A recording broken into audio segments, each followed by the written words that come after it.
So I'll introduce myself for starters. Roberta Cameron from Community Opportunities Group. I'm your consultant, obviously working on the community preservation plan.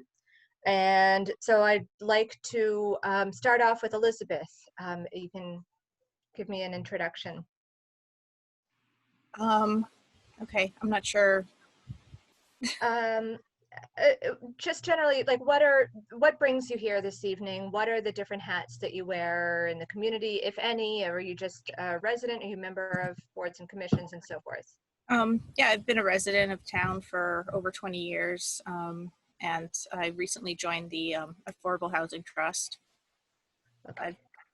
I've been looking for a way to get into town government for a while, mostly like just to help out and find my niche, and I think this is it for now.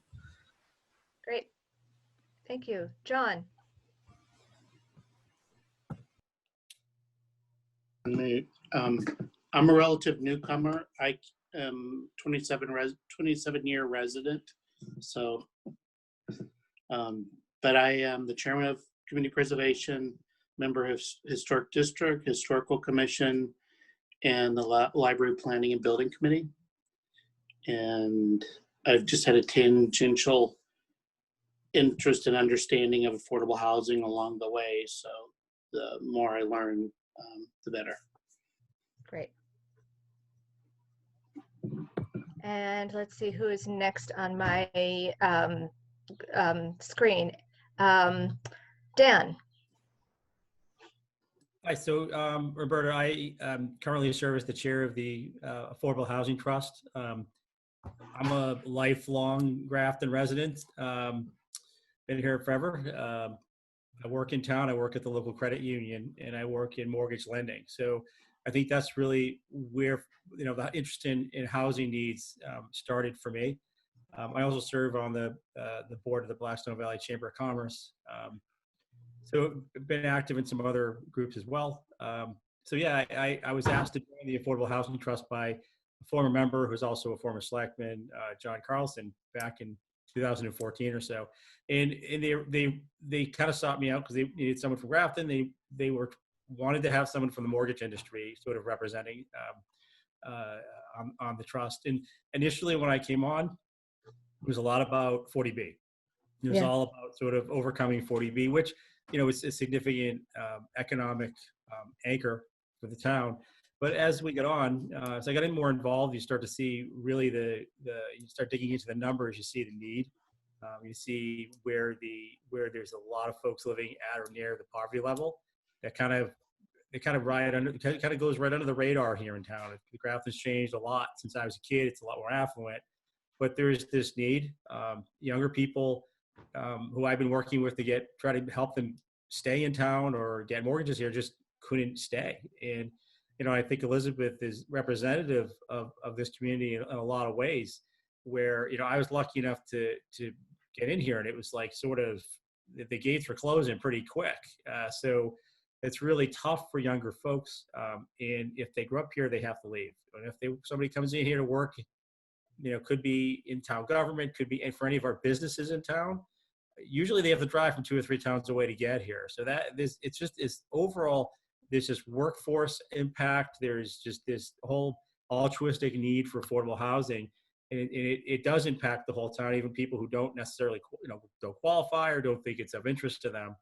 But yeah, I mean, I just, see this desperate need for transitional housing, much the way the baby boomers came out of college. There was a lot of apartment buildings being constructed and built back in the 60s and 70s, and they were we didn't call it affordable housing back then. It was just these bare bones sort of relatively inexpensive apartments, and we need a lot more now for the next generation. So yeah, that's what drove my interest, and it keeps me engaged.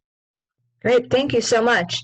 For those of you who've just joined us, before we get started, I'm just going through and asking everyone to introduce yourself to me in particular. I assume that most of you probably know each other somewhat, although maybe this is all interesting and new information for some of us. So I'm just asking you to introduce yourself and tell me what brings you here to talk about affordable housing this evening and what hat you wear in the community. So next up on my screen is Paul.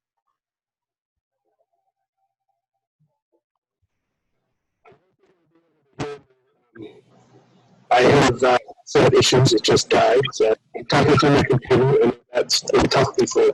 Can you? Oh dear, we're having trouble with your audio again today. Okay, well, we'll let you speak up when you have something to say. You can also write it in the chat for us and we can hear you. And hopefully, just as we did yesterday, we'll be able to get the gist of what you have to say. Justin. All right. So firstly, yesterday's issue was I was away from the laptop when Joanne tried to unmute me and didn't work, but I was listening the whole time. But I got back just after you stopped with introductions. But I've been in town for essentially about 15 years, living in town. A little bit in there, I was away from town, had moved out briefly, but I own my house for probably 5 years now, and my fiance and family on that end have been, as a family, have been in town basically their whole life and generations back. So at least a couple 100 years now, I guess, from what I've been told. So been heavily involved in the community here as far as that goes. In the past, probably 2005, I actually attended a seminar and lottery for condo association that was being built to try to get one of the few affordable units there. In the end, I honestly forget if we were selected for one of them or if we just, decided not to, but either way, we ended up not pursuing that at the time. But, so I qualified in terms of income at that point, but ended up not owning the place. So, but I do have a strong interest in actually making sure that people who want to live here can, whether they, are of the average income level of town or not, basically is how I look at it. And I'm a member of the planning board and I'm the CPC delegate from the planning board. Okay. All right, next on my list is Dave Robbins. Hi, yeah, good evening. I've been a Grafton resident since 1986. In a lot of things change in Grafton. Been involved in a variety of different town boards and committees, largely dealing with land use one way or another. I'm currently on the planning board, been on the planning board for 10 years, and from that position, thinking about planning for future development of the town, and trying to recognize needs and account for needs. Certainly see that the need for a little bit more variety of housing opportunities available, and I think I've been encouraged that we have adopted some mixed use and 40-hour zoning to encourage the development of more affordable housing, and we're starting to see some projects come in with that, so that's very encouraging. Another hat I wear is on the Grafton Housing Authority, where we manage a number of units of 100% affordable housing, and from the Housing Authority perspective, we have a pretty good sense of a large unmet need. We've got a very long waiting list of people who would like to be able to live in the Housing Authority's units, and I think that's indicative of a major need. So I kind of caught the tail end of Dan's thinking. Dan's been working very diligently in the Affordable Housing Trust, and I think he has a really good understanding, in which I quite agree with in terms of the need. One of the other things I've noticed, not too many years ago, we did an evaluation of Grafton from an economic development perspective, and there again, and I think Dan touched on this too, there's in order to foster business development in town, businesses looking to come in town need to have a sense that their employees might be able to live in Grafton, and that's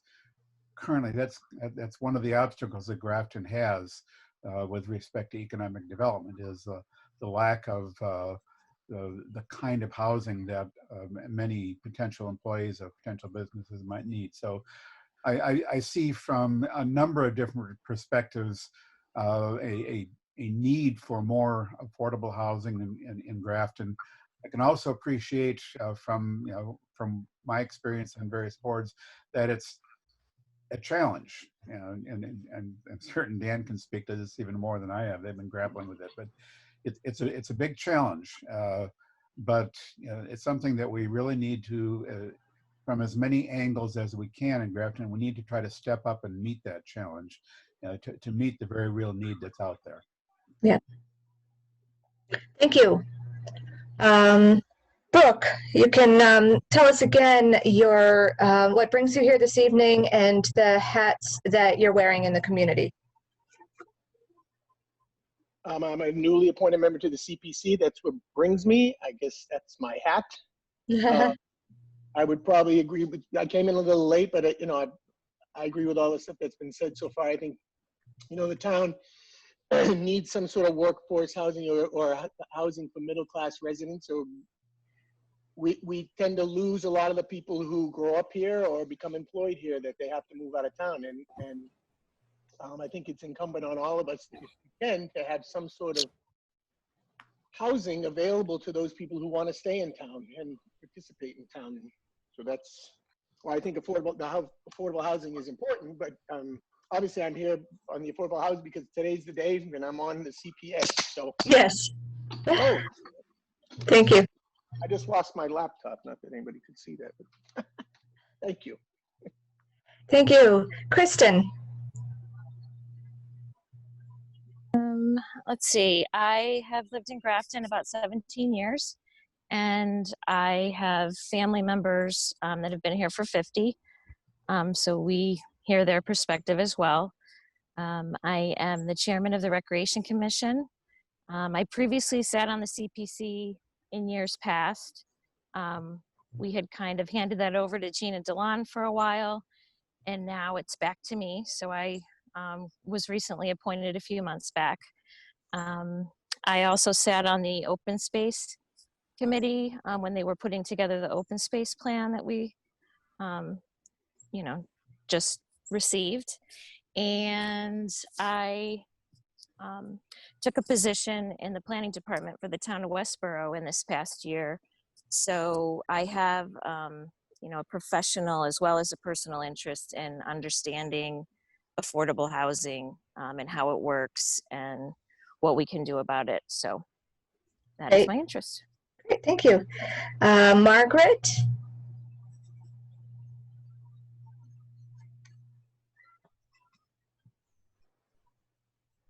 Would you like to speak with us?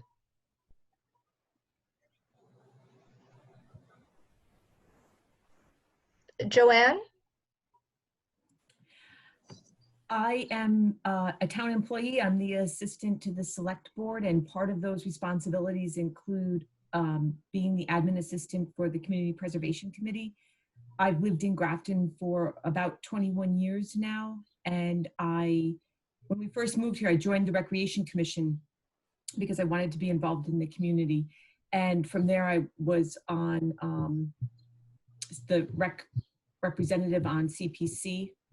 And when I left the Rec Commission, I took a little hiatus and then came back to CPC, and then figured out 13 years on CPC was enough.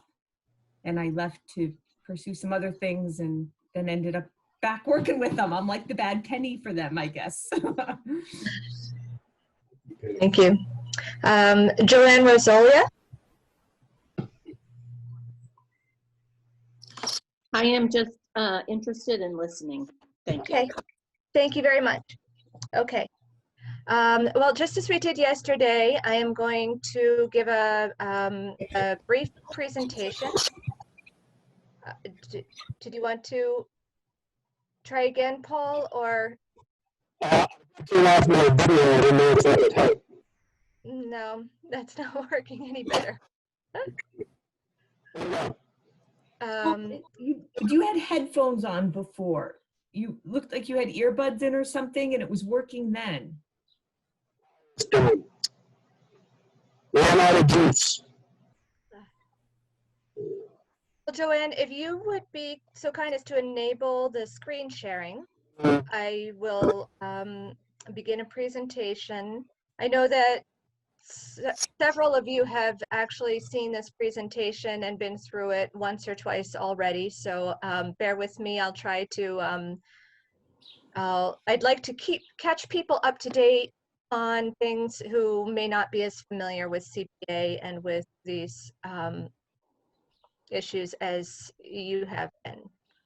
You should be good to go. Okay.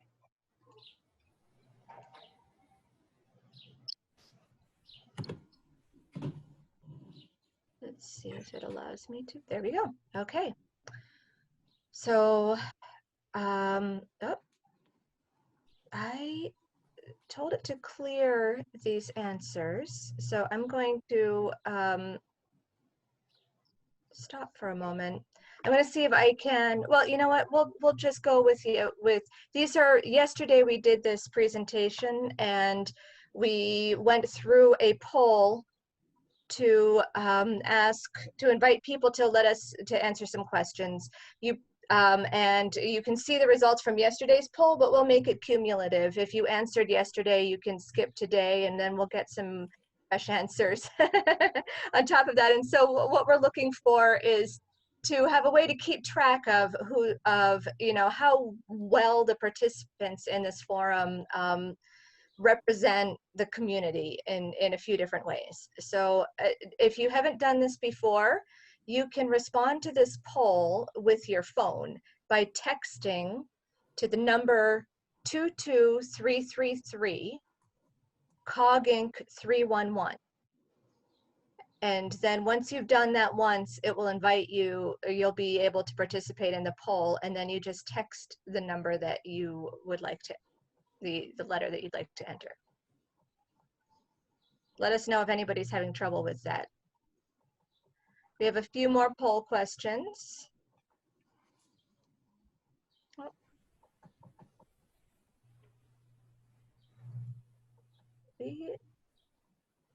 Okay, things are a little bit out of order, but let's see how this works.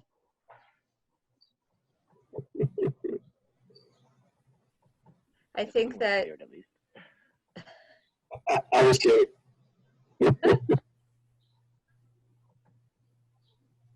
All right. I'm going to skip ahead and see. Okay, yes, we do. The questions were just a little out of order, but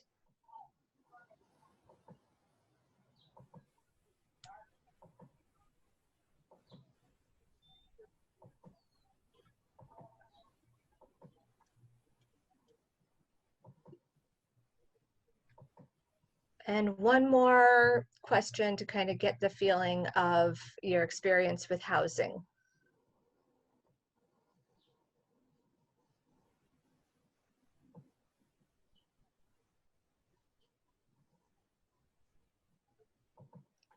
Great, thank you. So now we're going to move to talking a bit about the Community Preservation Act itself. So the we're going to run through a little bit of a quiz to see how familiar you are with the CPA.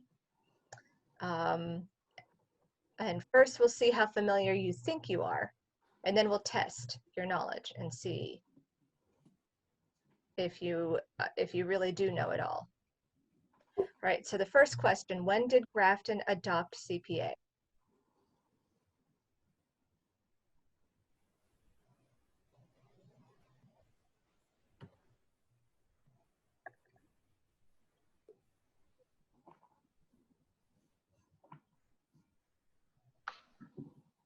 Great.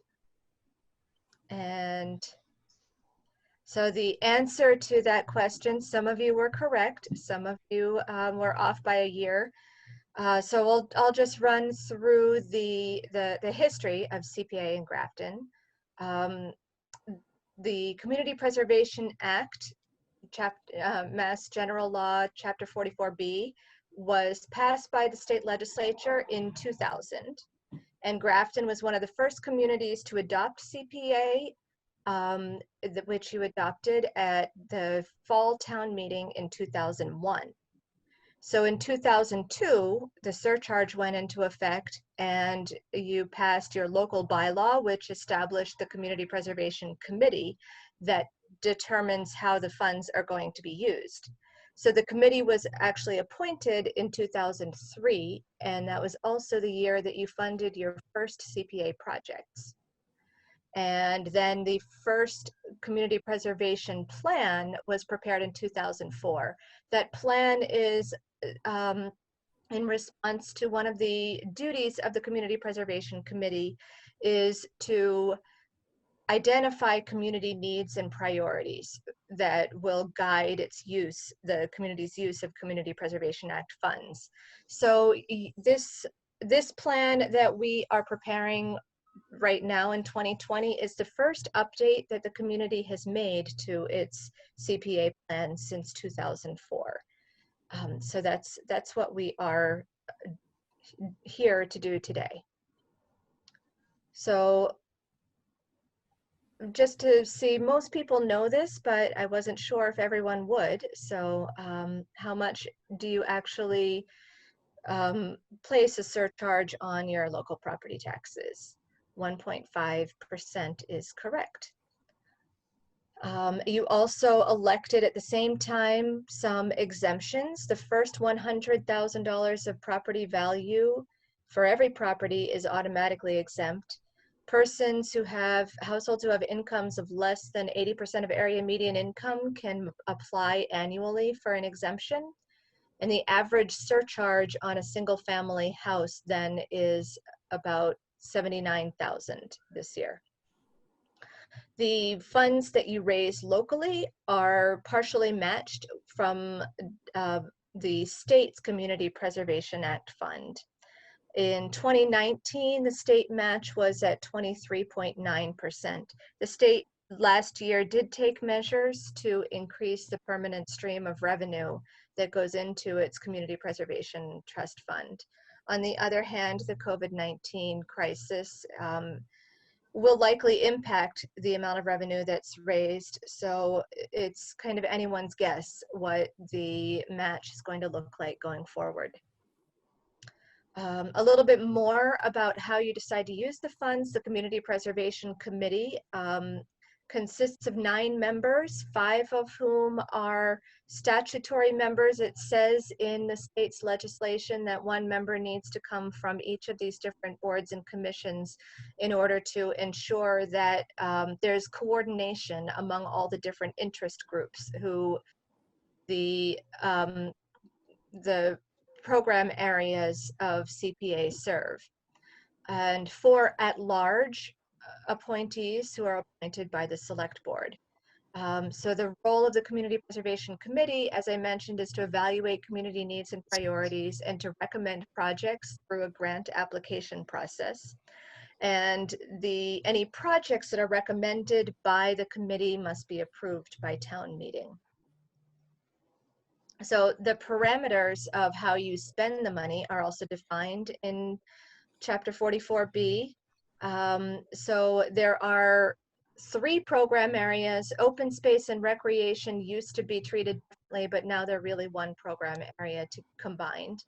And historic preservation and affordable housing. And each of those 3 areas receive or have a minimum of 10% of each year's revenues reserved for those program areas. And up to 5% may be spent on administrative costs, and 65% remaining can be spent in any of the eligible program areas.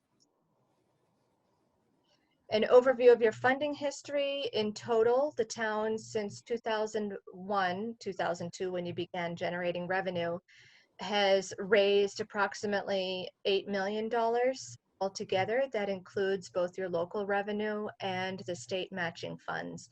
The first few years, the state match was 100% of your local revenues, and the percentage of match has fluctuated since then.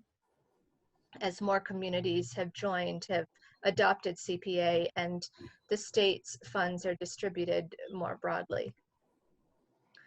On the screen right now is a list of projects that the town has funded over the past nearly 20 years. This is most of the projects. There are maybe a few small projects that I didn't squeeze onto the screen here. But altogether, these projects combined represent about 48% historic preservation funding and 43% open space and recreation funding. And 9% of the funds that have been committed so far have gone to affordable housing. Now, this looks like a discrepancy between the requirement that 10% of the funds be used for affordable housing, but in fact, it is not a discrepancy because the pie chart represents the funds that the town has committed to date. And because the town has undertaken a few CPA projects that have bonded against future revenues, these commitments represent more than the actual revenues that have been raised to date. So that's why the affordable housing has been 10% of the revenues raised to date, but 9% of the total commitments that the town has made of CPA funds so far. So next, I'd like to give an overview of the existing conditions, kind of where the town is today, so that it provides a context for what your needs are that provide an understanding of how the Community Preservation Act funds should be guided.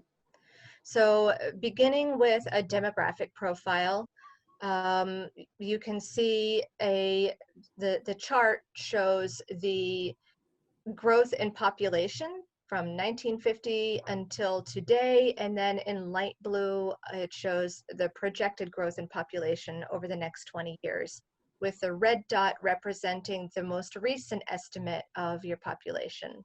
So your population now is around 17,000.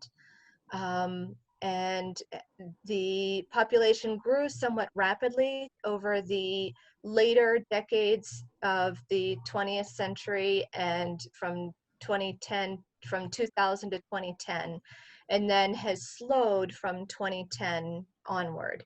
Has slowed, but is continuing to grow. And the population is projected to continue this growth trend over the next 20 years. A lot of the growth has been in senior population, in particular in the community. You have about 37% households with children, 23% households headed by seniors. The households headed by seniors in particular has ticked up. I haven't provided this on the slide, but there will be information provided in the context of the Community Preservation Plan showing how population has increased, particularly in the older age cohorts, meaning more over age 40 in particular. There are a large number, we've looked at the household composition. About 31% of your households are non-families. Non-families are defined as individuals living alone and people living together who are not related by marriage or children and parents. So by that measure, 69% are family households. Of your non-family households, the majority are individuals living alone, and a large share of the individuals living alone are actually seniors. And it's interesting to look at income statistics through the lens of the household composition. The family households have a median household income of $130,000, which is a wide disparity from non-family households whose median income is less than $50,000. So that is 31% of the households in your community have a median income below $50,000, while more than 2/3 of your households who are families have a much higher income. Senior households have a median income that's still lower at about $39,000. Many of those senior households being individuals living alone. And finally, we look at the proportion of people with disabilities. Town-wide, about 9% of your population are people with disabilities, but the disabilities are disproportionate among your senior population. About 28% of your seniors are living with disabilities. So next, we look at the housing context in the community.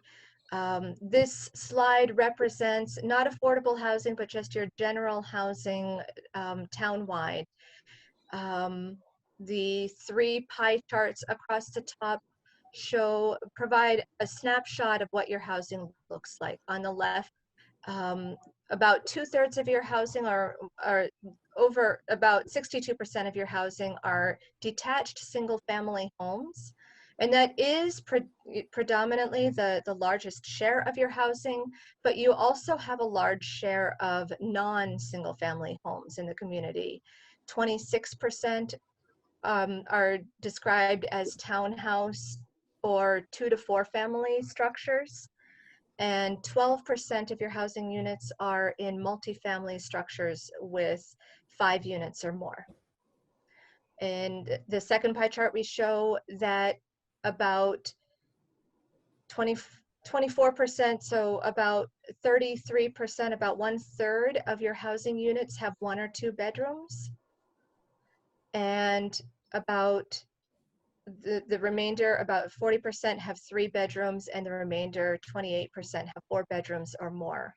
So they are predominantly large housing units. And finally, about 76% are owner occupied, while 24% are renter occupied housing units, which is actually, for a suburban community, a somewhat diverse housing mix that you have. A lot of suburban communities have smaller portions of renter occupied housing than Grafton has. And finally, the chart at the bottom, there's a lot going on in this chart, but I will explain. We're looking at different dimensions of what your housing looks like. So in purple across the bottom, we're showing that each of the diamonds on the chart represents the year, a block of years during which the housing was built. So the first block is any housing built before 1900. And the second represents housing built from 1900 to 1939, and then 1940 to 1959, 1960 to 1979, 1980 to 1999. Here we begin to see, actually you can see teeny tiny dots here, but the blue represents single family homes, and the red represent condominiums. This is all ownership housing. And finally, the last dot is housing built after 2000. And the size of the dots relates to the proportion of homes that were built during that time period. So we can see that the dots get larger, showing that the majority of your homes, actually 58% of the housing that town-wide throughout Grafton, was built after 1980. And only 12% was built prior to 1939. And 30% was built during the mid-20th century. And this is really interesting also because when housing was built tells a lot about what kind of housing you have. Because you see there are tiny dots showing that there are condominiums that exist from earlier housing in your housing supply. None of those condominiums are in mid-century housing, because during the mid-20th century, we primarily only built single-family homes throughout most of Massachusetts. Most of the housing that we see during this era is single-family homes, with the exception of, it doesn't show on this chart, but what public housing exists, most of this was built during this time period here, 1960 to 1979. We haven't really built public housing after 1980. We've built affordable housing, but that is different from publicly owned public housing, such as the Public Housing Authority has in its inventory for the most part. So this is just kind of an interesting visualization of your housing market. Oh, and we also have a dimension of how much the housing costs shown in this as well. So the height of the diamonds depicts the median price, or the average price, the average value according to your assessor's database, so that the most expensive homes are the ones that you're building today. And they are really have grown in the average value of homes in each decade.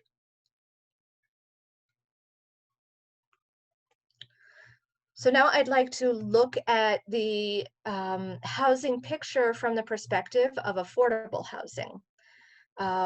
So we've, again, squeezed a lot into just a few slides to give an overview of what you have, but I would love to come back and talk some more and maybe tease out some questions that you may have and get some feedback on what would be helpful information for us to include in the plan.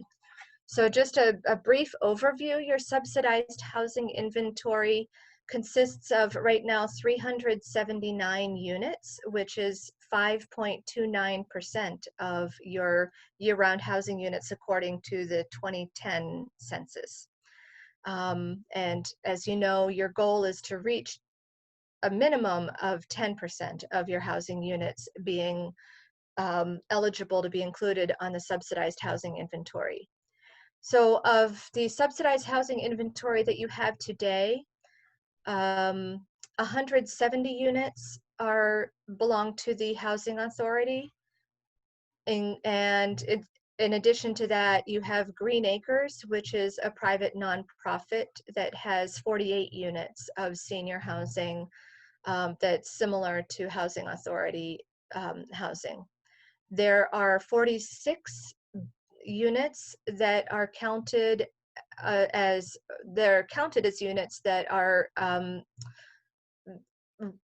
rooms in group homes that are managed by the Department of Developmental Services and the Department of Mental Health.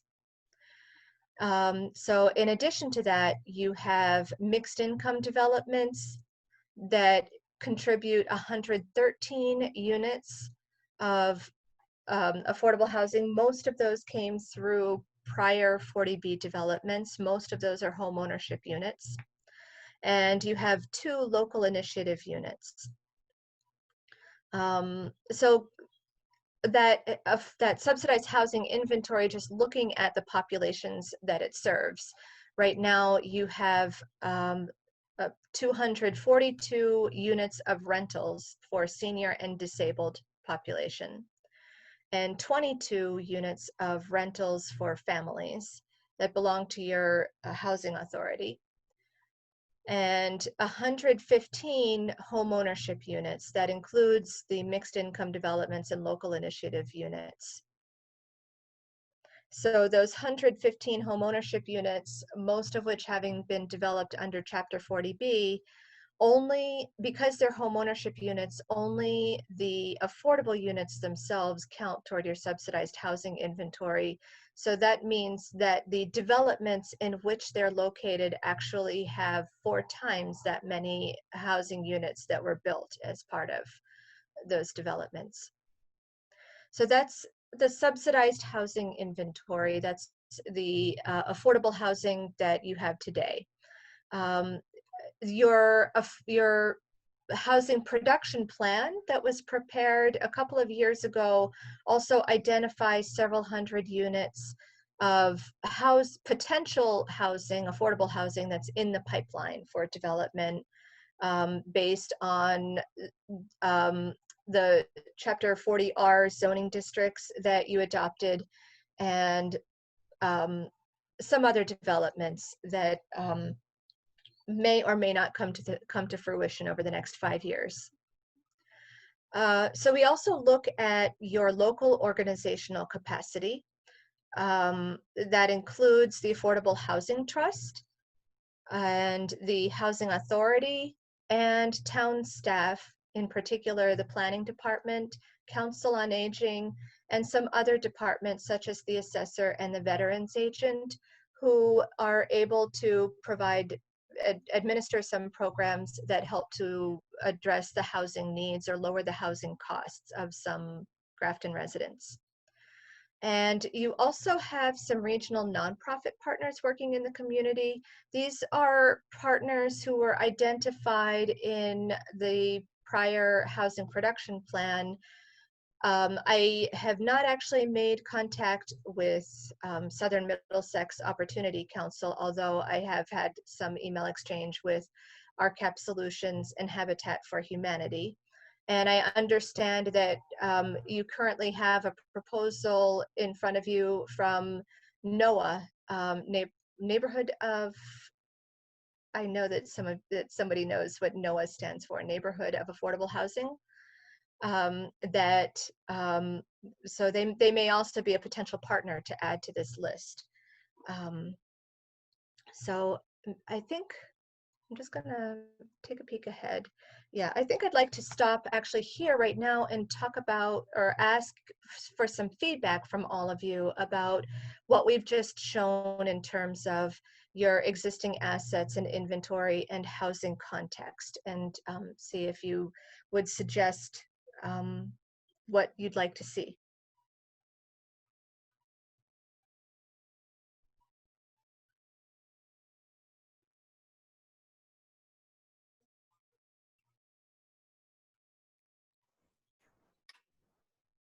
It's perfect. No, I think we would like to see our 10%, so that we need to double the 379. And actually, I think the selectmen, I don't know if they have finalized a decision, but they were going to go with another developer for the 8 Pine Street. Okay. And that will have about 355 units that will have the 25% affordable designation.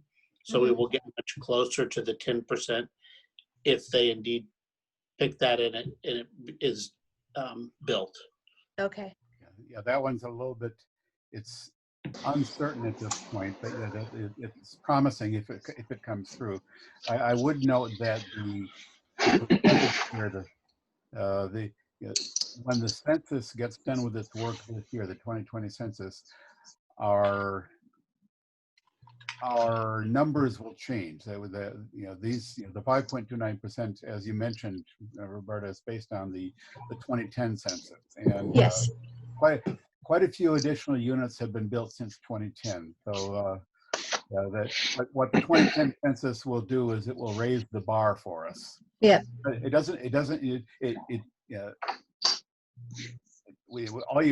all we can do is we actually know today, but everything is subject to some change as time goes on.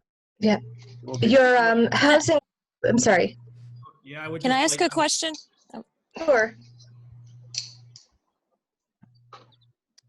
This is Kristen.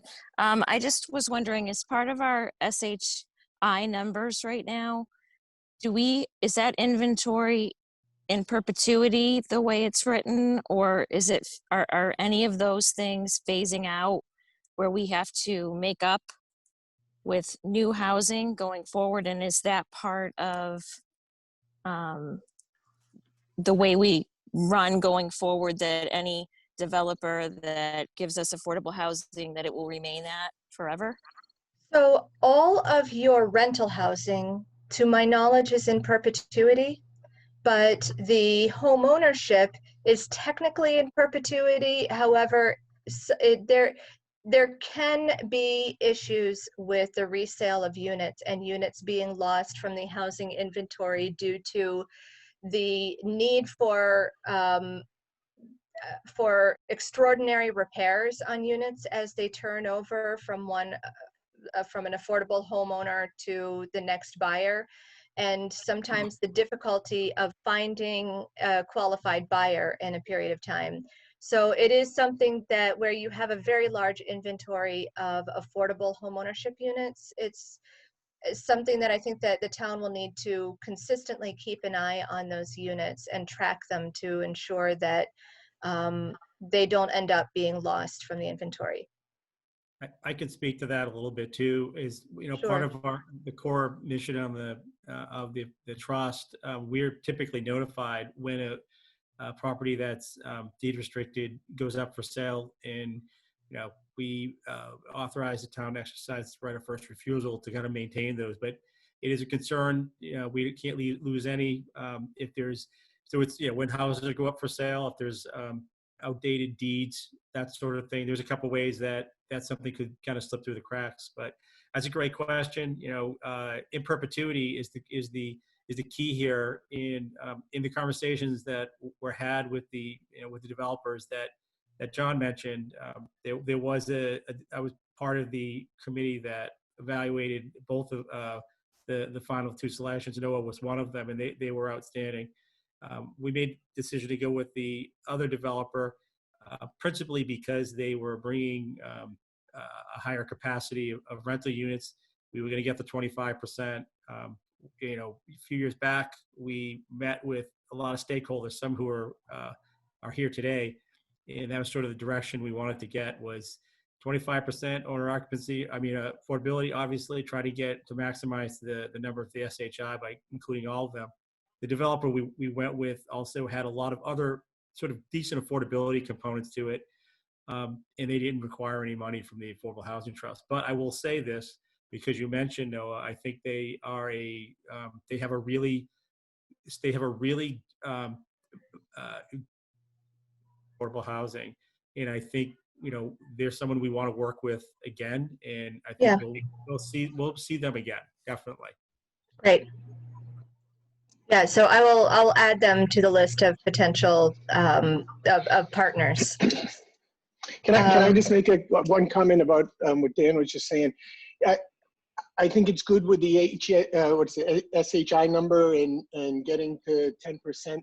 It is kind of a double-edged sword, and a little bit if you're on the housing affordable housing committee or trust and trying to get affordable housing in, because in some ways we're trying to reach a number that's a false number, that 10%. And it's good that Dan said they were going up to 25%, but it makes it count for the entire apartment unit, whatever those numbers are. So if it's 200, the 25% will allow, it's my understanding, and Dan, if I'm wrong, you can let me know, then all 200 will count toward that SHI number, which puts you higher on the percentage of affordable housing, which really isn't true, and you still may be under a number that is preferable for the town. So I think you got to start somewhere, and you got to have some numbers and some percentages to try to work toward, but they've kind of given us this little loophole. I think Westboro's done a very good job of putting in a lot of apartment buildings with a certain amount of percentage of affordable housing, so they reach their number when really they're not near that number. It's because they get to count the whole unit. Is that right, Dan, or am I wrong about that? No, you're absolutely correct, Brooke. So yeah, it is a loophole. You get 100% of the units in that development. So the one in particular up by the Old State Hospital, the initial presentation is about 304 units. It would be 77 units would be true affordable units. And one of the things we looked at to kind of, it can't be taken out of, lost in this, is that what's the disposition of the other units, specifically for that location near the train station, who's a good fit for that. In particular, like workforce housing, there were a good percentage of those units that were going to be, 1-bedroom efficiencies, 2 bedrooms, 1 bedrooms. There weren't, it wasn't, here's 25% are going to be affordable, that everything else is going to be at a market rate that's going to be a luxury high price unit. I think there's going to be some reasonableness there. I mean, I will say that NOAA has a little different perspective on how they the disposition of all the units, but I think it does serve for in terms of affordability, even for the folks who may not qualify for affordable units. There's still going to be an element of affordability in those other units, but you're right in that when you're saying how many affordable units you're putting 77. You're getting to that that's going to get us very close to the SHI. And, again, and Dave mentioned this too, the census changes, the goalpost always moves. So even with a big development like that, we have to keep kind of going. You need another, something else significant to happen, and you have to maintain, because you could quickly fall behind that. And Roberta, you presented some graphs that show growth potential in the town. So you're always sort of chasing that. So even if we got to 10% with a couple of developments like this, or this one in particular, because I don't know that there'd be anything like this immediately, you're quickly going to find that the development could outpace it. But if we can get to 10%, that gives our local, our public officials the ability to sort of manage the new development that's coming in. And so there's a lot, like we said, there's a lot of pieces to this. Yeah. That's one of them. Yeah. I mean, and I'm not saying it's bad. It's good. We have to pick a number somewhere, I guess. And motivation in some ways shouldn't really matter as long as you're getting more units into the stock. It just, I think some people reach that 10% to keep out 40Bs rather than trying to get affordable housing, right? The goal is how many affordable units can we get in here, because we don't want 40B affordable units in here. And in order to do that, we got to get to 10%. That's all. But any units are good units. But I think you're right, and it's a healthy perspective to say 40B it's a killer on the town, but it's just one component of what the Affordable Housing Trust and the town should be working towards. We can't just plant our flag and say, okay, we're done. There's this other real true need for affordable housing. It's not just about being able to hold developers at bay. And that's a great point, Brooke, to make. It's like we can't just say it's all about 40B. When I first came on, that was my initial thinking. And then as I got into it and started seeing the numbers and seeing the statistics, I said, okay, there's another human side to this. We need to have some diversity in our housing stock, and we need to have a community that's open to folks to live here who aren't all, can't afford $700,000 colonials. Let's face it, not everybody can. And the people that work in town hall and work all along, Worcester Street, I can speak from direct experience with this. They need the housing.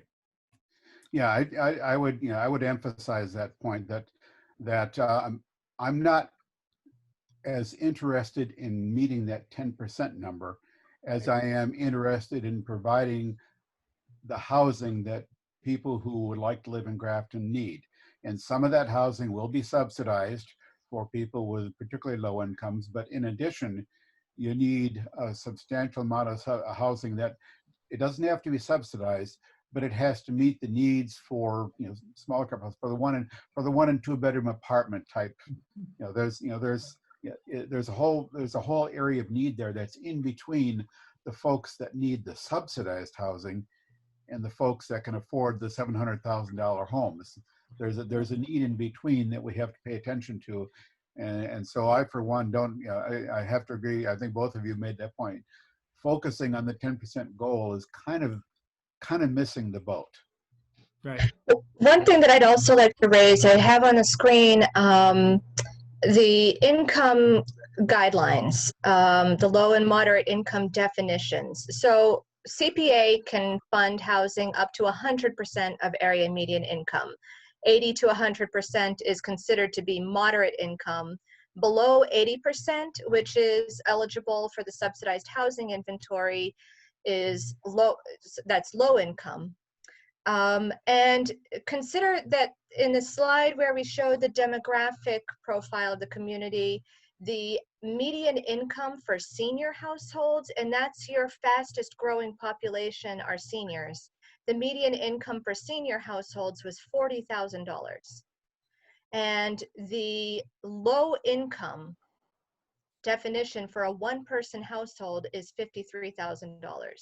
So that means that half of your one-person senior households, or more than half, much more than, so more than half of your senior households are likely one and two person households, couldn't afford the 80% level of affordability. So you've got housing needs, and we haven't even looked at what the jobs in Grafton are paying compared with the cost of housing in Grafton. So as you pointed out earlier, people who work in Grafton are very frequently commuting from 2 towns away to get to their jobs in Grafton, because even the affordable units are not necessarily going to be priced at levels that those populations can afford. Well, and it's only going to get worse, because what's been built in the last 5 years are all the McMansion 700 plus thousands. And as that number obviously gets higher, and the people who own those homes, their income gets higher, that AMI number gets higher. So, you know, if you go into, just use an example, you know, you go to get the AMI number in Wellesley, and that's going to be a pretty substantial number. And Yeah. and as our number keeps getting higher and higher and higher and higher, those people who make municipal, you know, or policemen or teachers, or, you know, any of those people are going to be priced out of it, because the town is getting, you know, again, I don't know if it's a fault of the town, you know, it's what builders build because it's what people buy. And the more of those that get built, which has been the majority of houses, it's only going to skew that higher and higher and make this ability to get affordable housing in a place that's actually affordable even harder. Yeah. So let me ask, you know, to what extent is it going to be important for your so I'm kind of trying to figure out how to approach this question.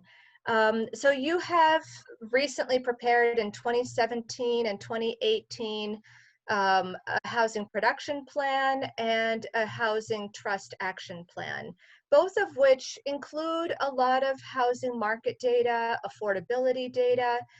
And so I did not want to repeat the whole story again in the community preservation plan, because I'm assuming, well, first of all, a few things. You have a track record of the Community Preservation Committee partnering with the Affordable Housing Trust and entrusting the Affordable Housing Trust to use your affordable housing funds, so that the choices about how to use the affordable housing funds are not directly being made by the Community Preservation Committee traditionally. And also, you are likely to be referring to the plans that have already been prepared in looking for guidance about how to move forward with creating affordable housing. So to what extent is it helpful to reiterate the story, or to tell the story, maybe highlight some things that people need to know about affordable housing to build support for the Community Preservation Committee continuing to fund affordable housing at least the level that you've been doing, if not more, going forward? How much does data help you to tell the story? Or what would you find helpful in making that community need be clear? I think the numbers are really important. It's, you know, you had a really great graph that showed, and I know this, but I haven't seen it quite that way. With, you know, and Brooke was just echoing this, how the housing development has happened. And I know a lot of folks who've moved here in the last, you know, 10 years, and I've met with them, and, you know, their perception of Grafton is different than maybe the reality. You got to get out of the neighborhoods. You got to, you know, get involved. You got to go different places. You know, and I mean, I live in one of those neighborhoods that was built in the 50s. So I grew up here, and I remember, you know, before the developments happened the way they did, and there's a lot of reasons why, you know, zoning, and we're a victim of our own success to some degree. So I think that there's this, I've heard people say we don't need affordable housing here. I've heard that's a common statement, and they're saying it because they're looking around their neighborhoods and they're talking to the people in their community that they know who are doing quite well. So when you paint the picture and you say, this is actually the reality of the population that's living here, it tells a little different story. And even I go back to, Dave was talking about this earlier, because we talked a lot about workforce housing here tonight. And obviously that's a big part of what we're pushing for, but because we're saying too expensive for young people to stay here, and if you're a parent and you have your kids getting out of college and they're sleeping in the basement, living in the house and not leaving, you want them to have that opportunity. So that's important for a lot of, I think, the families who don't get it, or who are doing well, who don't understand, well, why does my kid have to get an apartment in Worcester or move away? Well, because they can't stay here. But on the other side, there's folks who can't stay when they retire. They're, again, on a fixed income and they can't afford to stay in the house they're in, or they can't absorb the tax liability. So they're leaving. So I want to make that point that there's the elders too, that we have to keep in the loop here, and in this context as well. But I think this is important. I think that when you talk about affordable housing, there's a lack of understanding about what that means. And when you say, and even the words SHI, where you say subsidized housing inventory, people immediately think everything is Section 8 and people are getting, their house paid for.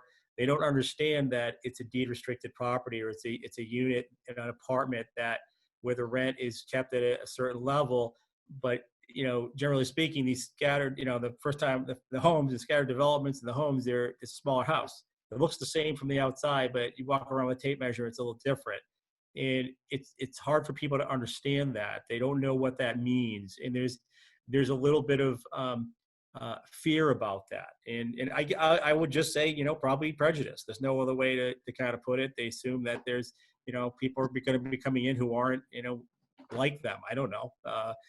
But they immediately think the house is being paid for, and it's something it isn't. The folks who are in these subsidized, in these houses that are part of the SHI, a lot of them, there's a proportion that are getting some kind of rental assistance. Specifically, I'd say most likely the elders that are part of the housing authority. But there's a lot of people they've got good credit and they're working hard and they pay their rent, they pay their mortgage, they pay their taxes, and they do everything like we do. They just have a house that they can't sell for market rate, and that's the bargain that was made. So but that's the part that's missed, and I don't think people understand that. Yeah, I think just to just sort of add to that point, I think it's again, we're sort of talking about how much do we say in this community preservation plan relative to affordable housing, but I think it probably can't be emphasized enough that the picture is in terms, or the need is in terms of, substantially in terms of people who aren't currently living here but would like to live here, or and reasons why people want to live here. For those of us who already live here, I mean, we already have our places, we're good. But there is a subset of those who live here that Dan just mentioned, those who live here and are finding it increasingly difficult to afford to continue living here. That's one segment of need. And another segment of need is for the folks who ought to be living, or who need to be able to live here for a variety of reasons, would like to be able to live here and can't. And so the point of view, a substantial part of the point of view, is not from the perspective of those of us who are already here. It's from the perspective of some of the ways in which Grafton might grow and meet the needs, some of the needs we've articulated already. So there's kind of that, and maybe it can be sort of summarized in the community preservation plan, to the extent that maybe there may be a real need for community preservation funds to be, for a larger share of community preservation funds to be applied to the development of affordable housing. And again, not limiting it to the concept of subsidized housing. Yeah. Roberta? Yes. I don't know if you can see it since I'm the host of the Zoom, but John Stevens has had his hand raised for quite a while. There must be a function, because all of a sudden something popped up on my screen that John's raising his hand. Sorry, I cannot see that. So John, could we hear from you? No, I was like pushing it on and off, like it was going up and down like a little kid in class.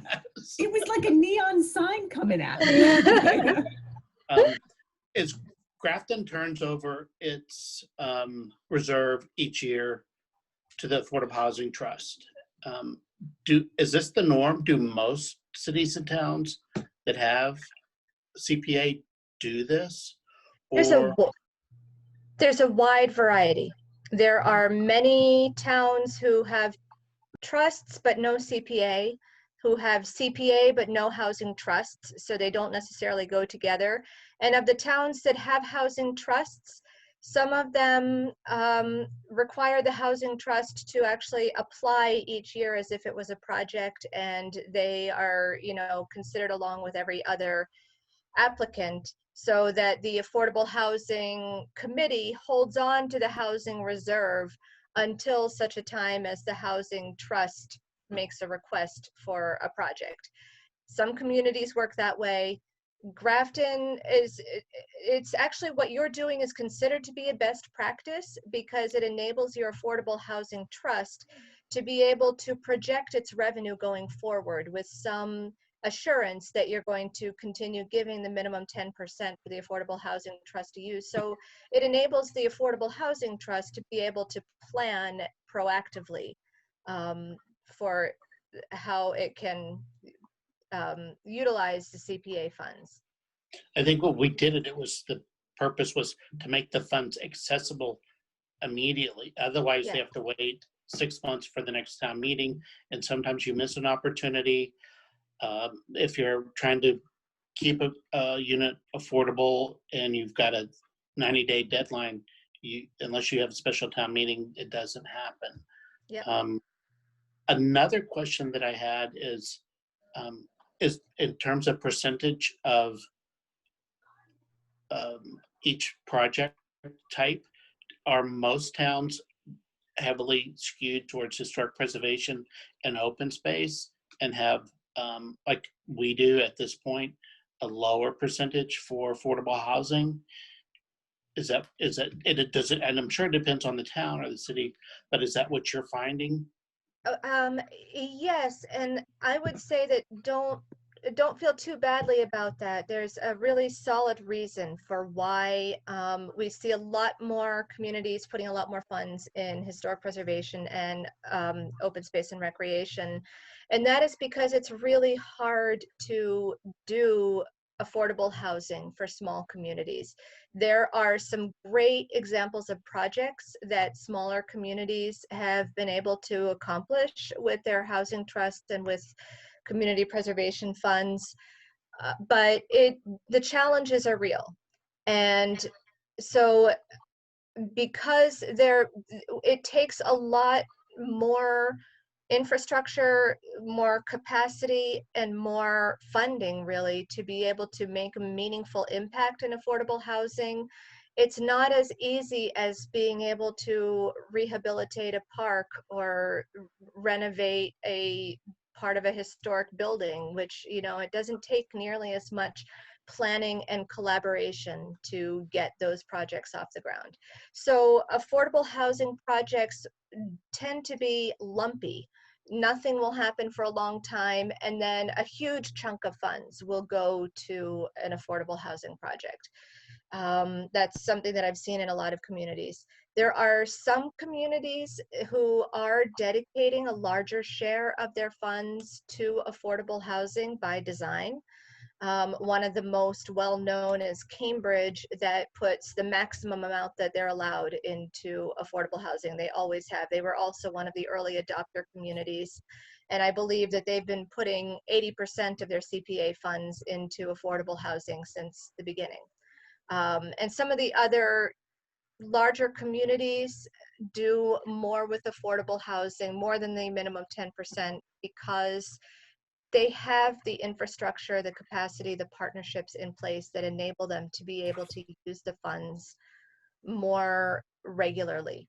So that's my long answer to your short question.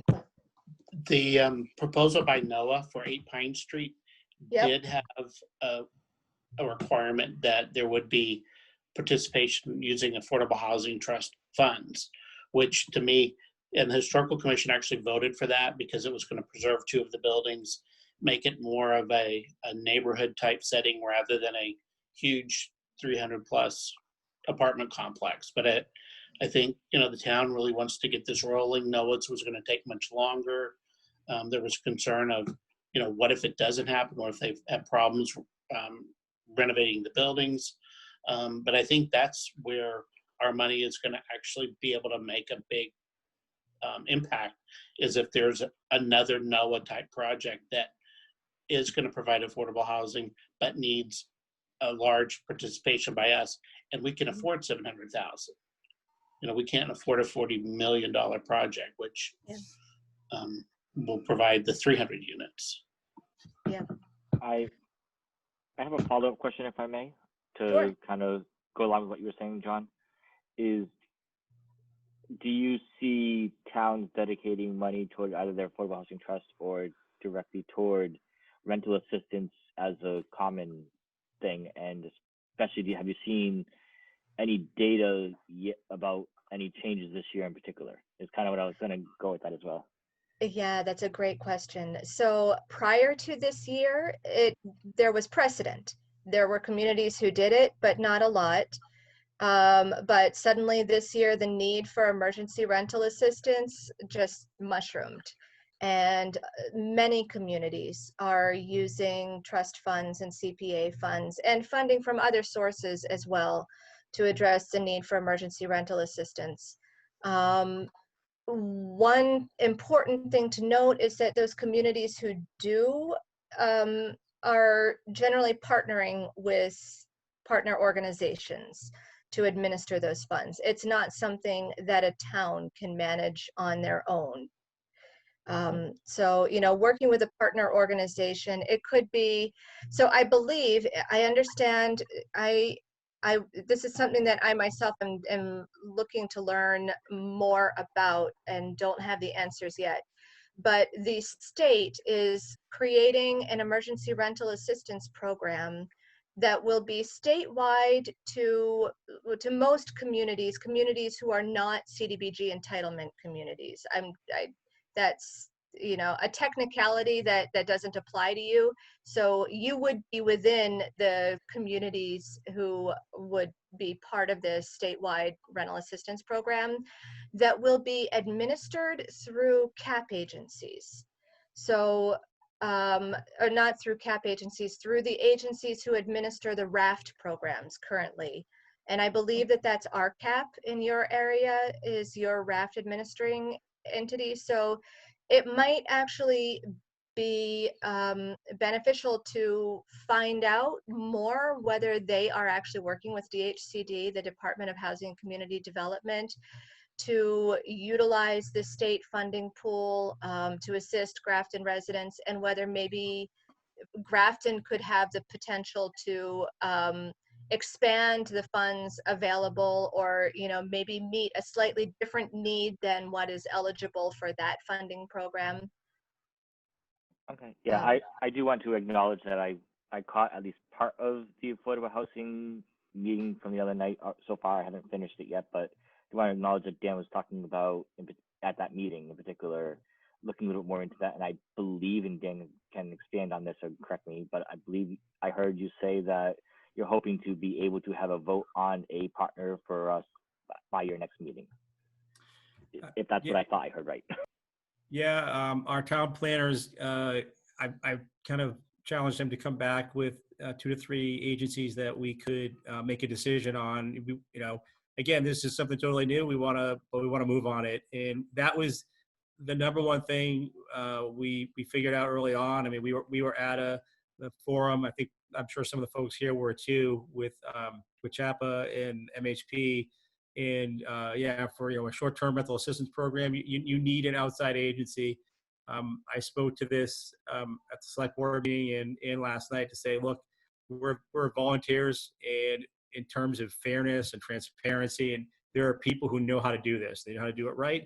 And my other point is, I want to look at we have to look at all the other options that are out there for funding.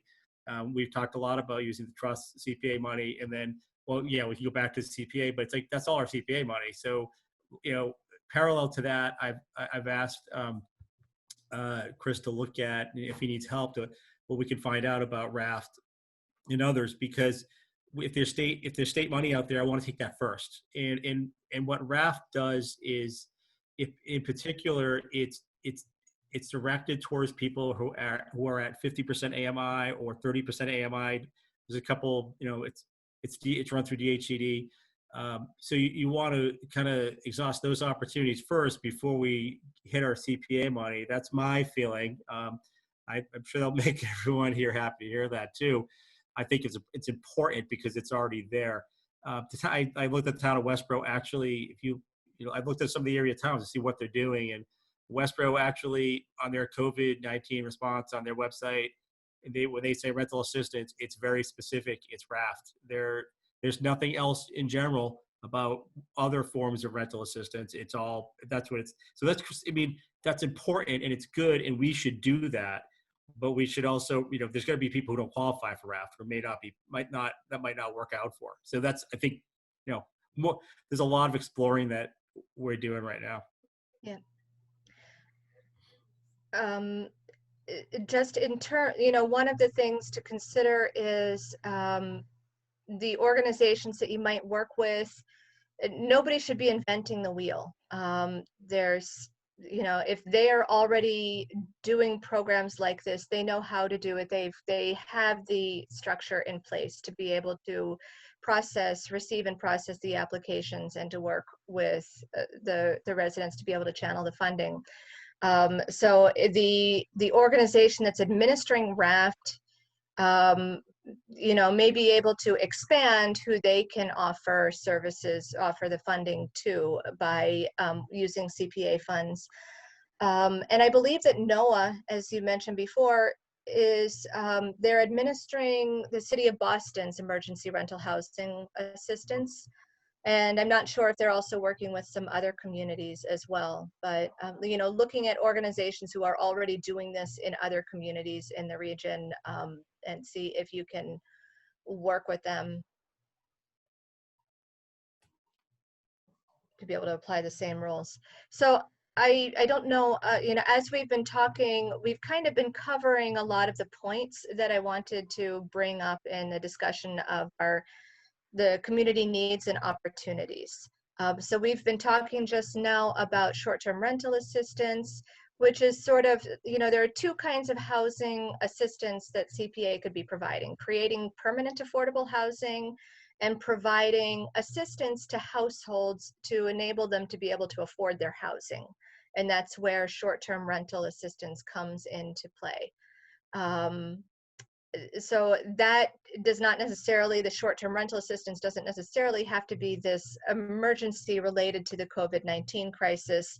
A lot of communities have been using CPA to fund move-in costs for renters who can otherwise afford the unit, but they just can't afford the $10,000 that it costs to pay the first and last and the move-in costs. And obviously we're talking about emergency rental assistance to prevent displacement.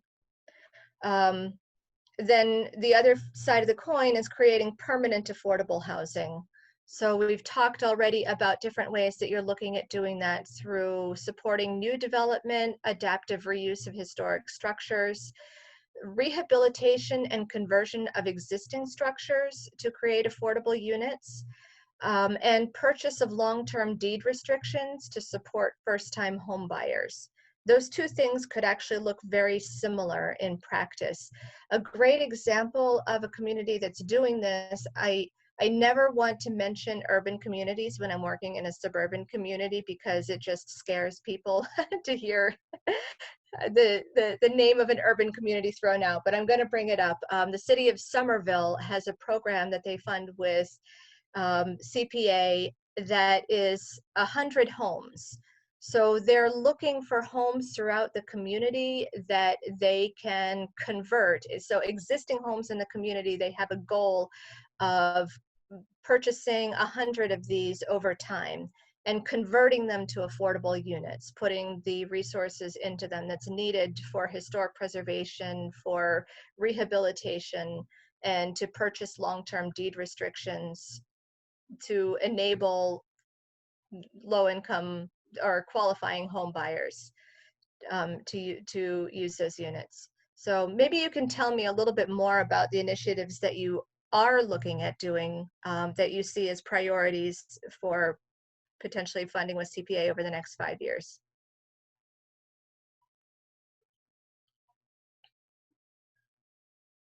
Oh, you are muted.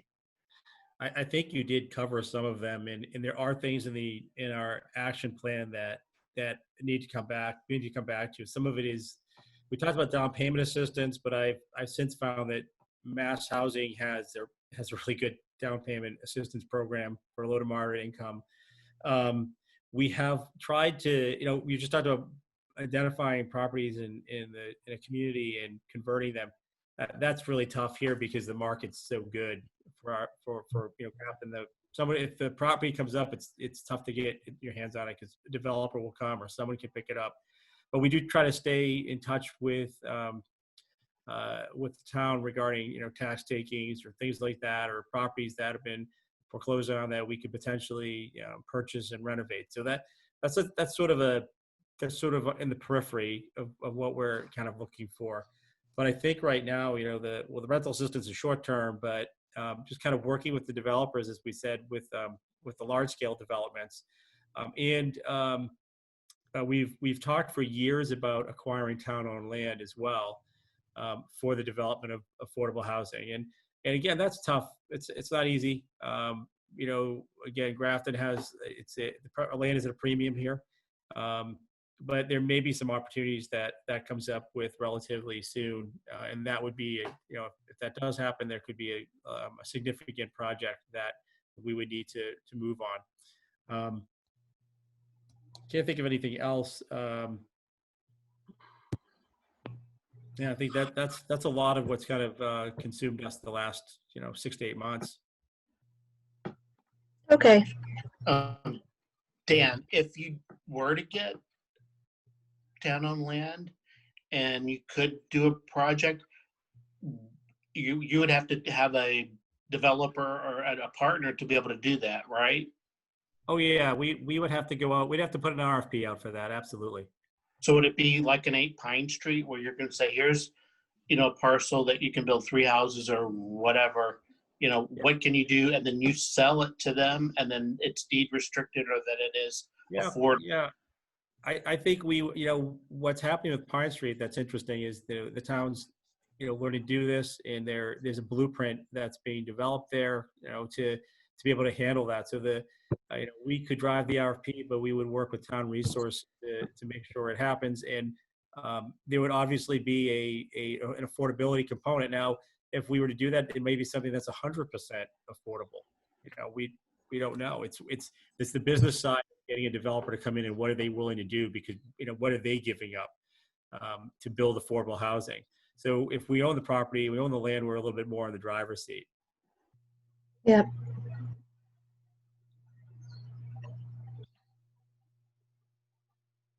All right, I'm going to go back and talk about examples of goals. So we've talked quite a bit about the merits of fulfilling the town's 10% affordable housing goal. And we've talked a bit about addressing priority housing needs of Grafton residents and employees. And as you mentioned, people who, for whatever reason, would have an interest in living in Grafton and can't afford to live here. And then another goal that I would put out there is supporting economic development and recovery.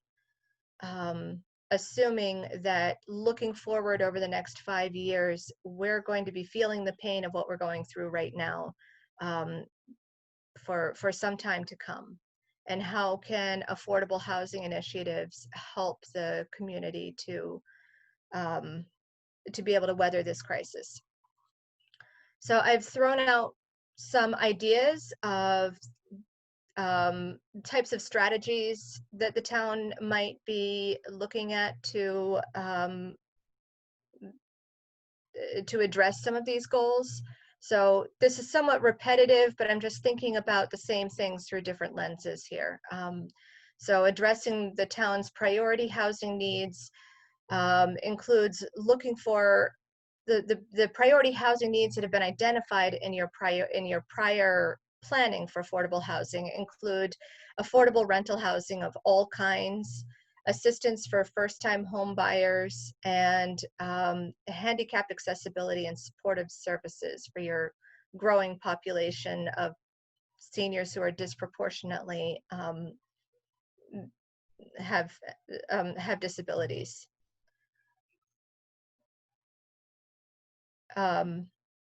And supporting economic development and recovery may include looking at housing development from a lens of being able to maintain eligibility for the state's Housing Choice Initiative program, which enables the town to qualify for grants and incentive funding that may support townwide infrastructure that's needed in general, and to provide, as we've talked about, emergency rental assistance.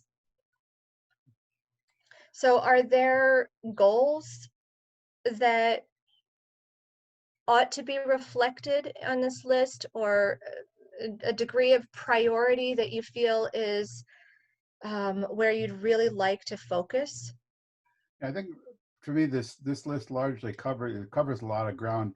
I do wonder if under the category of priority housing needs, if we think we should specifically call out seniors, a need for senior-oriented housing, not just in terms of handicapped accessibility, but more generally to the point that Dan mentioned earlier, seniors who may have a house that they really can't afford to keep up. They want to downsize. They'd like a place, something like over 55 housing or whatever.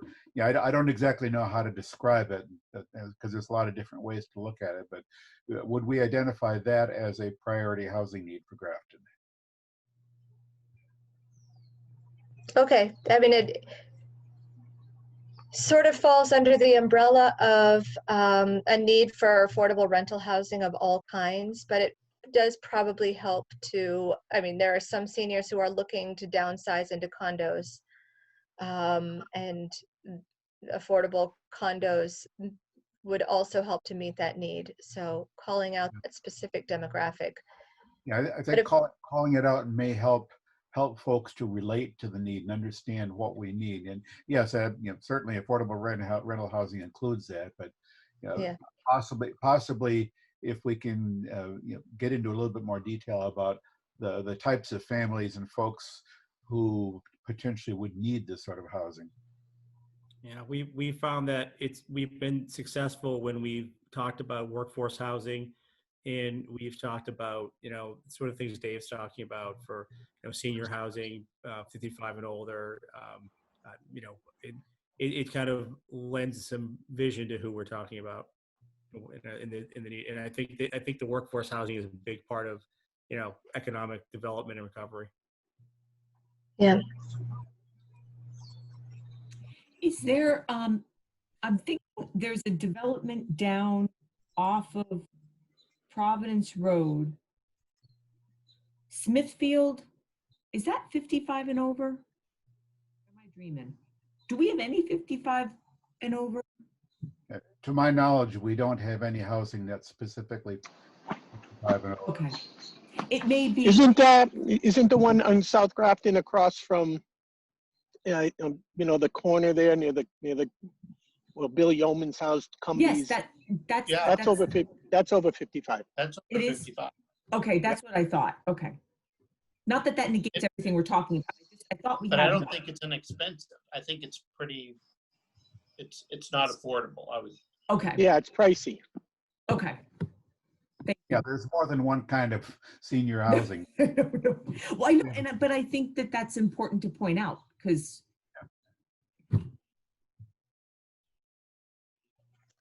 I just wanted to see if I had any more slides that I needed to review.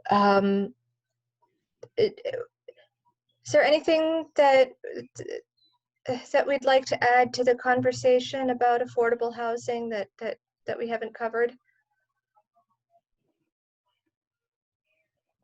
I think Go ahead. CPC would be, is very interested in what the Affordable Housing Trust sees as goals and priorities, and that would help us to help you complete the plan, because I don't think we can come up with the best information. That we need the guidance that the trust could provide us on that. Yeah, I'd have to say, at least the way it looks to me, is that we've got we've got a good partnership here going with the CPA, CPC, and the Affordable Housing Trust. And the Affordable Housing Trust has the advantage that they're really focused on that one topic. And so, CPC by itself, it goes much better if you're sort of reflecting the needs that the trust has identified. And it's really, it's from the CPC perspective, it's more a question of the funding stream. The CPC provides some of the funding for the trust, quite a bit of the funding for the trust, and so you guys work together. And this plan that we're developing here really needs to leverage that partnership and emphasize that. Would you say that the goals that we've reflected so far, the goals and priorities, are reflective of the Affordable Housing Trust's goals and priorities then? Is there more that we should be saying? I think it's pretty close to being in line from what I can see. I mean, some of the major, other than the sort of the housekeeping, responding to house sale, properties that are being sold to maintain deed restrictions. A lot of what we've been trying to work on for the last several years is the development of town-owned land for something, which obviously is very challenging. In trying to get in front of developers and work with them on the large scale developments, but then sort of anything that can come at us. I mean, we've been trying to get anything we could get done. But I think these are good. I don't think it would be a bad idea to come back to the trust, and especially because we have some new members and we're going to have a couple more, hopefully. We do have a couple openings, to kind of take a look at our action plan from a few years back, which, again, I think a chunk of that is happening, or we're trying to work on that, but there may be some things in that maybe are not feasible, or maybe we need to revisit them or see what we can do with them. So I would like to do that with the trust. And Roberta, I think it might be good for us to have a conversation with you too. Yeah, that would be great. I'm sorry. Yeah. I'm not sure what your timeline is for the plan to be put together. So if I get a sense of that, I can work with the trust on this a little bit more. Sure. Actually, if we were able to have that conversation over the month of June would be ideal, but July also works in terms of our timeline. Okay, so we do have a meeting tentatively scheduled for the second Wednesday in July. Okay. A lot of that meeting is, I think, going to be, or a good amount of it will be dedicated to our conversation about rental assistance. So there'll be a lot coming to us from our town planner, and we'd certainly welcome any advice from you as well. And we're hoping that if not before then, we'll have a partnership, and then we're going to have to start a conversation around budgeting and what we want to do. Yeah. But I think it wouldn't be a bad idea. I just shipped off the action plan to Elizabeth, because I was thinking this week because she asked me about some more information, and I couldn't remember if she had actually gotten the action plan, which is unpardonable if I hadn't given it to her already. But so it's something to kind of dust off and make sure the new folks have seen it and they understand it, and kind of we can have a deeper conversation about it. And I think that'd be a good idea. Mm-hmm. Actually, a question that I have is, so would it be a non-starter in your experience for Grafton town meeting to increase the share of CPA funds going to the housing trust? Now, I have I have a suspicion that the answer might be yes, if the housing trust continues to not be spending the CPA funds that we've been giving them already. You know, we need to see something to be willing to give something more, is the answer that I would expect to be getting from people. But I wonder whether you see the potential to be able to have a specific project in mind and ask for a level of funding that would support that project in the future.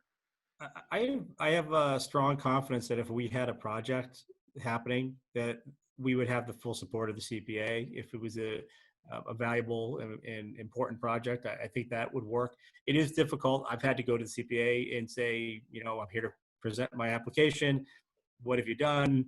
And you know, you come a little empty-handed, even though through no fault of the folks on the trust. I mean, we're, you know, it's like we said, it's a tough nut to crack. You're bouncing your head off the walls trying to make things happen and push things forward in the community.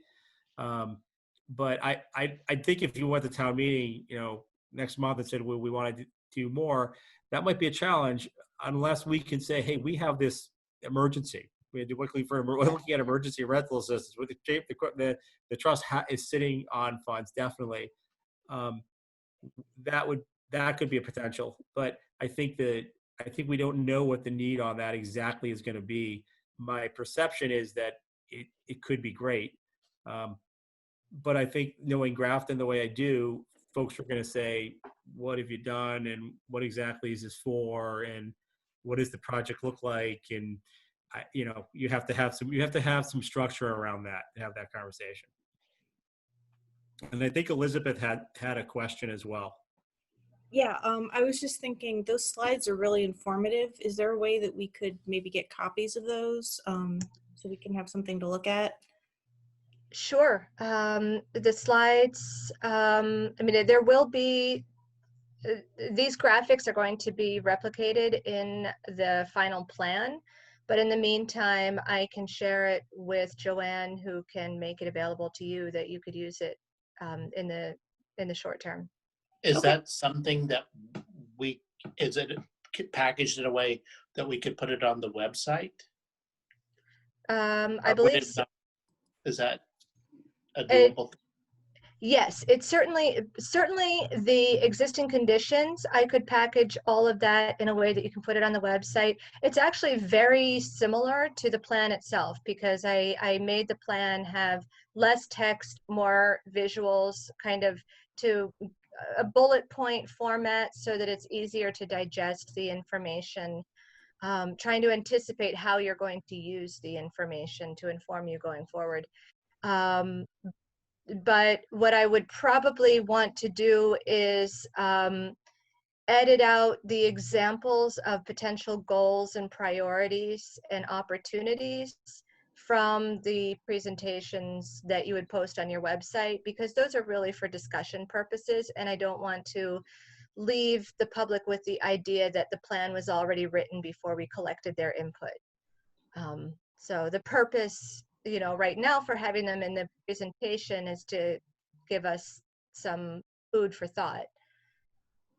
And I think that those slides were really good and provided a lot of good information that I think most people don't know or not aware of, because it's never really been put together in that way. You mean including the goals and priorities? Not the goals, but I mean, the goals are good for us, trust and CPC to formulate and prioritize. But I think where you have the income and the housing stock and the dates that were built, you know, all those kind of things, I think are very informative. And I think people could learn a lot from that. I think that would be helpful. Great. Roberta, oh, I'm sorry. Go ahead, Joanne. No, I was just going to say, you know, whenever you have them, let me know and I'll put them up. But also, Dan, I almost said Amy, Dan and Elizabeth, just so you know, provided the recording goes well tonight as it did last night, this will all be online probably by tomorrow afternoon. So if you want to share it with the other committee members. Oh, that's great. Okay. I think what I was just going to say was that, I've been digging into the housing production plan over the last week or so, and, there's a lot of, and it was interesting to see, I'm looking at 2016 data, and I think yours is a little fresher, but there is, similarities. I could see there's a little difference, a little drop in the rental housing. I have 27.7%, and it's a little lower. And I'm sure we have more units, but as a percentage of the whole, it has actually decreased a little bit, which I thought was kind of interesting to see. And there's a lot of detail in our housing production plan that kind of, I think, speaks to need as well. I mean, I can kind of pull some of those tables out, and that may be something that they're black and white, and I don't think they're that easy to read, but it's something to share. And if I could find a way to highlight those, it may be important. Yeah, I have not thus far included a lot of affordability data in the draft of the needs analysis so far, assuming that affordability data was well covered in the housing production plan. But if it would be useful for you to have it here for reference as well, that's something that we can provide. Or what we could do is make note that there's additional information on the Affordable Housing Trust website, and we can make sure that we have it there, so we're not bogging people down with graphs. I was just going to mention to Dan, when you talk about the rental, I think that's skewed as well, because there's a fair amount of Tufts rental in town, which are transient, here 1, 2, 4 years and gone. So I think that's skewed as well, that it's not really reflective on what we need for rental housing. Yeah.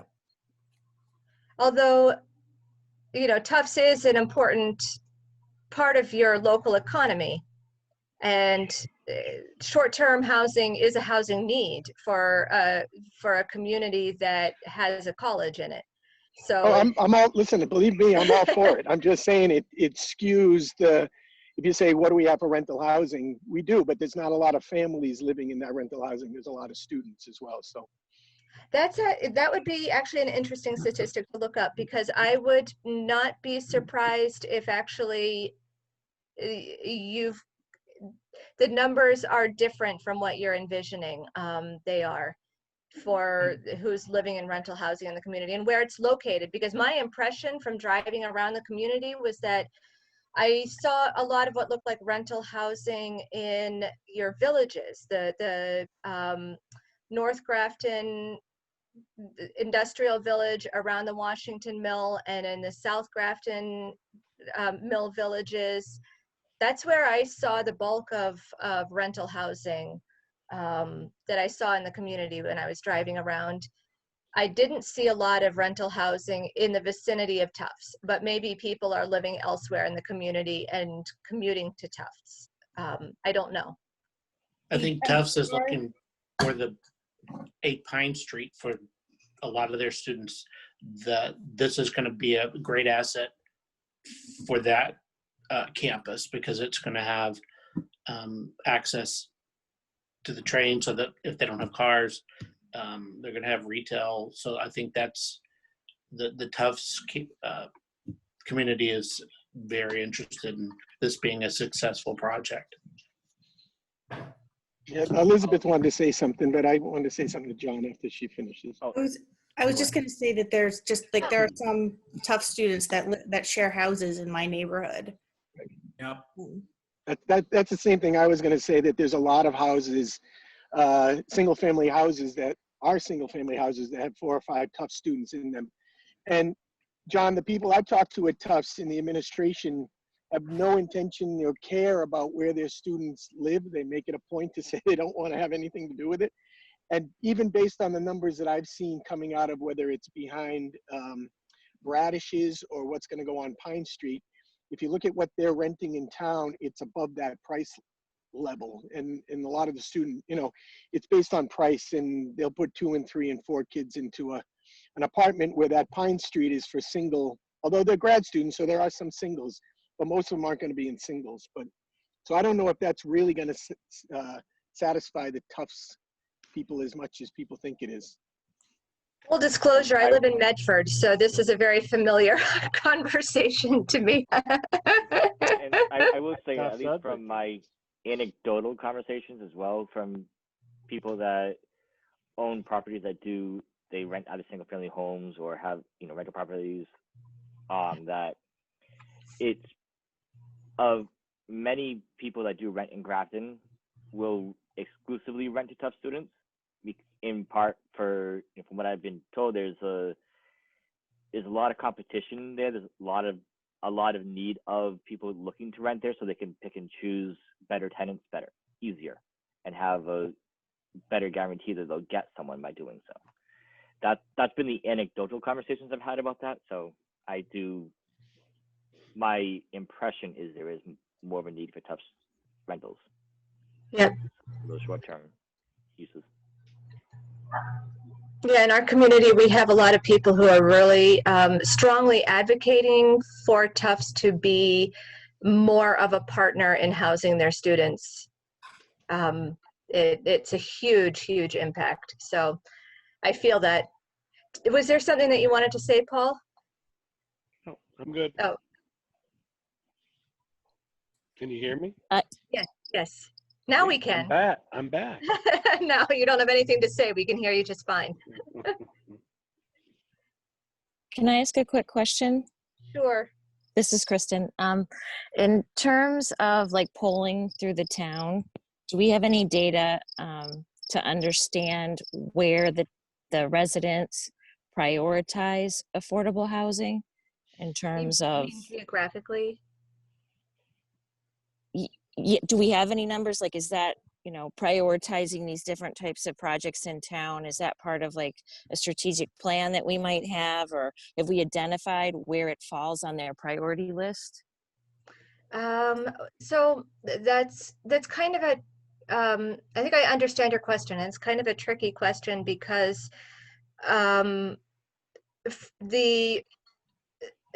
it's very difficult to rely on public input for prioritizing affordable housing preferences, because the response rate for surveys for these kinds of things is always disappointingly low, and disproportionately not coming from the population who are most in need of housing at different price points and more diverse types of housing. So just realistically, the looking for public input on what our housing priorities are is going to result in a distortion of what the needs are in the community.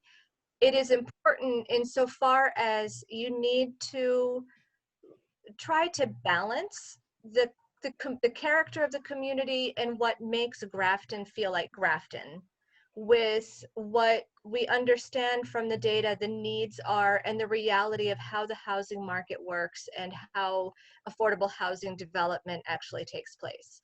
So it would be really helpful to get input on, are there preferences or opportunities for expanding certain types of housing in the community? Are there neighborhoods that you feel would be more amenable to more housing diversity? But in terms of weighing people's priorities, I'm afraid of giving too much weight to the input of people who aren't reflective of or reflecting on the understanding that we gain from these other sources of how the housing needs are going to be played out. Does that make sense? Thank you. Yeah, that was a good explanation. Thank you. And for that matter, where are areas in the community that might be able to accommodate affordable housing? You've got those Mill Village neighborhoods already have a lot of housing diversity in them. That's where your older housing stock is, and the older housing stock traditionally has every kind of housing: 2 families, 3 families, small multifamilies, 2 houses built on the same property, mixed use buildings that have commercial downstairs and a couple of units of housing upstairs. 100 years ago, we built all of that, and a lot of that exists in some of your neighborhoods in Grafton. And then there are other neighborhoods that are predominantly large, large properties, low density, single family homes, and they have a rural character to them. So putting a small multifamily development on the eastern side of your community would really stand out in a way that wouldn't be appropriate compared with putting a small multifamily in South Grafton in one of the mill villages somewhere, for example.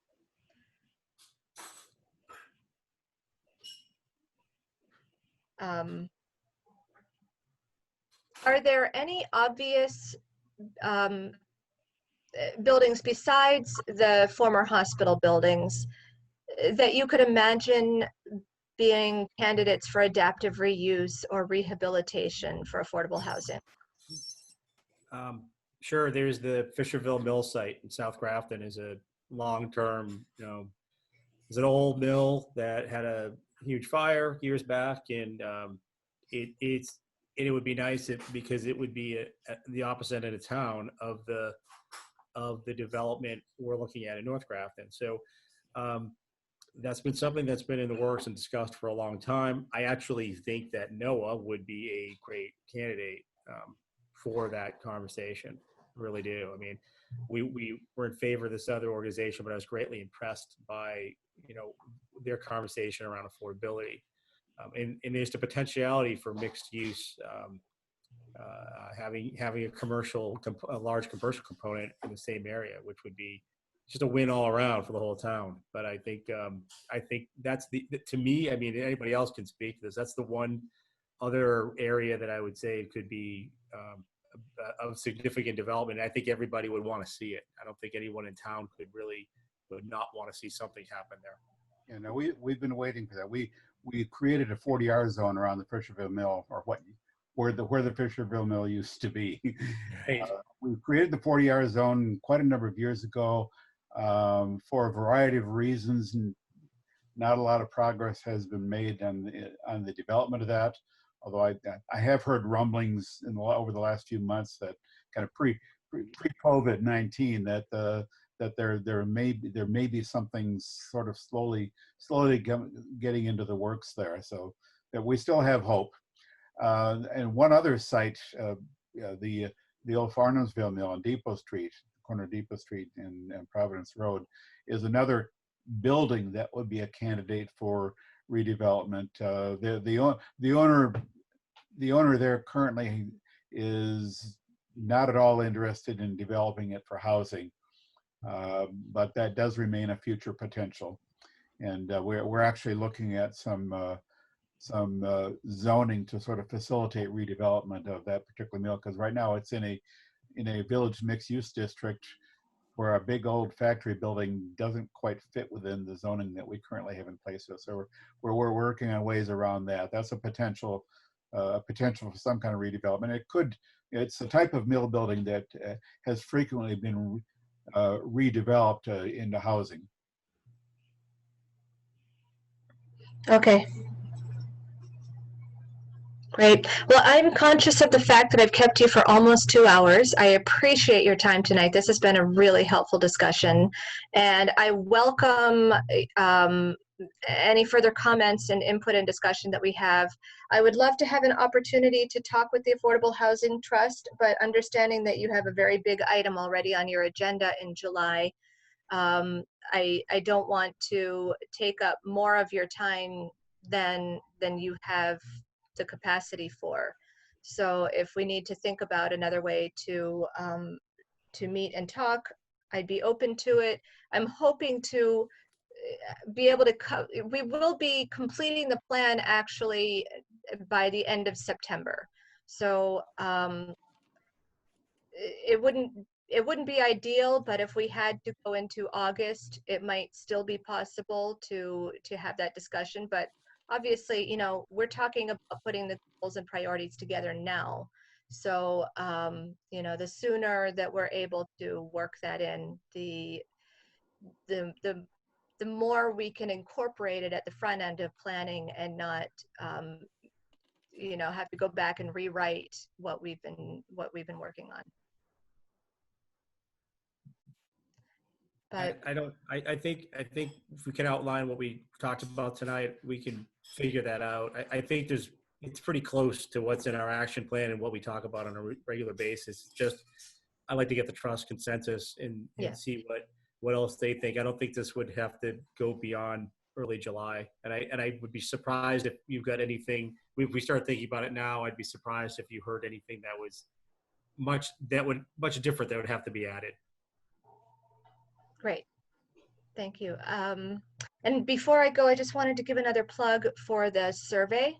The survey is still live. I'm going to share the screen one more time so I can put the link up on the screen. And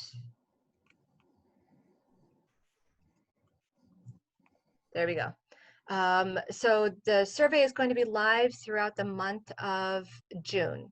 So I encourage you to take it, and I encourage each of you to share it with any other groups that you're involved with, your neighbors, informal networks that you're a part of in the community. Share this widely so that we can encourage people to provide input on the community preservation planning process. This was shared on the town's Facebook page today, so if you have an opportunity and can go on that, it's an easy way just to share the link. It explains why we're doing it. Just get it out to more people. Great. Thank you. So with that, I thank you for your time and look forward to coming back and talking with you later on in the season.